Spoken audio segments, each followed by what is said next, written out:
بسم اللہ الرحمن الرحیم۔ محترم ناظرین السلام علیکم۔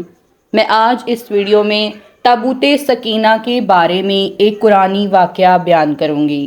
ناظرین، ویڈیو میں آگے بڑھنے سے پہلے اگر آپ نے ابھی تک اس چینل کو سبسکرائب نہیں کیا یا آپ اس چینل پر نئے ہیں تو ہمارے چینل اسلامک ٹاکس کو سبسکرائب کریں تاکہ آنے والی تمام ویڈیوز آپ تک پہنچ سکیں۔ ناظرین، تابوت سکینہ کیا ہے؟ تابوت سکینہ یہ شمشاد کی لکڑی کا ایک صندوق تھا جو حضرت آدم علیہ السلام پر نازل ہوا تھا۔ یہ آپ کی آخر زندگی تک آپ کے پاس ہی رہا، پھر بطور میراث ایک ایک کر کے آپ کی اولاد کو ملتا رہا، یہاں تک کہ یہ حضرت یعقوب علیہ السلام کو ملا اور آپ کے بعد آپ کی اولاد بنی اسرائیل کے قبضے میں رہا، اور پھر حضرت موسیٰ علیہ السلام کو مل گیا تو آپ اس میں تورات شریف اور اپنا خاص سامان رکھنے لگے۔ ناظرین، یہ بڑا ہی مقدس اور بابرکت صندوق تھا۔ بنی اسرائیل جب کفر سے جہاد کرتے تھے اور کفر کے لشکروں کی کثرت اور ان کی شوکت دیکھ کر تھم جاتے اور ان کے سینوں میں دل دھڑکنے لگتے تو وہ اس صندوق کو اپنے آگے رکھ لیتے تھے، تو اس صندوق میں ایسی رحمتوں اور برکتوں کا ظہور ہوتا تھا کہ مجاہدین کے دلوں میں سکون اطمینان کا سامان پیدا ہو جاتا تھا اور مجاہدین کے سینوں میں لرزتے ہوئے دل پتھر کی چٹانوں سے زیادہ مضبوط ہو جاتے تھے، اور جس قدر صندوق آگے بڑھتا تھا آسمان سے نصر من اللہ و فتح قریب کی بشارت عظمیٰ نازل ہوا کرتی اور فتح مبین حاصل ہو جایا کرتی تھی۔ تابوت سکینہ کا فیصلہ بنی اسرائیل میں جب کوئی اختلاف پیدا ہوتا تھا تو لوگ اس صندوق سے فیصلہ کراتے تھے۔ صندوق سے فیصلے کی آواز اور فتح کی بشارت سنی جاتی تھی۔ بنی اسرائیل اس صندوق کو اپنے آگے رکھ کر اور اس کو کوئی وسیلہ بنا کر دعائیں مانگتے تھے تو ان کی دعائیں مقبول ہوتی تھیں اور بلاؤں کی مصیبتیں اور وباؤں کی آفتیں ٹل جایا کرتی تھیں۔ الغرض یہ صندوق بنی اسرائیل کے لیے تابوت سکینہ، برکت و رحمت کا خزینہ اور نصرت خداوندی کے نزول کا نہایت مقدس اور بہترین ذریعہ تھا۔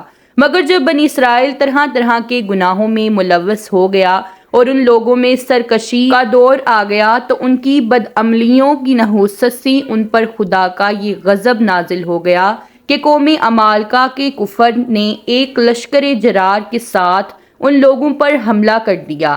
ان کافروں نے بنی اسرائیل کا قتل عام کر دیا، عمارتوں کو توڑ پھوڑ کر سارے شہر کو تہس مہس کر ڈالا اور اس متبرک صندوق کو بھی اٹھا کر لے گئے۔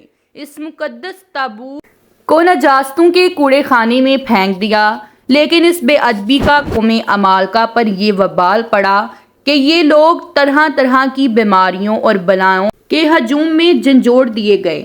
چنانچہ قوم عمالقہ کی 5 شہر بالکل برباد اور ویران ہو گئے، یہاں تک کہ ان کافروں کو یقین ہو گیا کہ یہ صندوق رحمت کے بے ادبی کا عذاب ہم پر آ گیا ہے، تو ان کافروں کی آنکھیں کھل گئیں۔ چنانچہ ان لوگوں نے اس مقدس صندوق کو ایک بیل گاڑی پر لاد کر بیلوں کو بنی اسرائیل کی بستیوں کی طرف ہانک دیا۔ پھر اللہ پاک نے 4 فرشتوں کو مقرر فرما دیا جو اس مبارک صندوق کو بنی اسرائیل کے نبی حضرت شموئیل علیہ السلام کی خدمت میں لائے۔ اس طرح پھر بنی اسرائیل کی کھوئی ہوئی نعمت دوبارہ ان کو مل گئی، اور یہ صندوق ٹھیک اس وقت حضرت شموئیل علیہ السلام کے پاس پہنچا جبکہ حضرت شموئیل علیہ السلام نے طالوت کو بادشاہ بنا دیا تھا، اور بنی اسرائیل طالوت کی بادشاہی تسلیم کرنے پر تیار نہیں تھے، اور یہی شرط ٹھہری تھی کہ مقدس صندوق آ جائے تو ہم طالوت کی بادشاہی تسلیم کر لیں گے۔ چنانچہ صندوق آ گیا اور بنی اسرائیل طالوت کی بادشاہی پر رضامند ہو گئے۔ ناظرین، اس مقدس صندوق میں حضرت موسیٰ علیہ السلام کا عصا اور ان کی مقدس جوتیاں، اور حضرت ہارون علیہ السلام کا عمامہ، حضرت سلیمان علیہ السلام کی انگوٹھی، تورات کی تختیوں کے چند ٹکڑے، کچھ من سلوا، اس کے علاوہ حضرات انبیاء کرام کی صورتوں کے حلیے وغیرہ سب سامنے تھے۔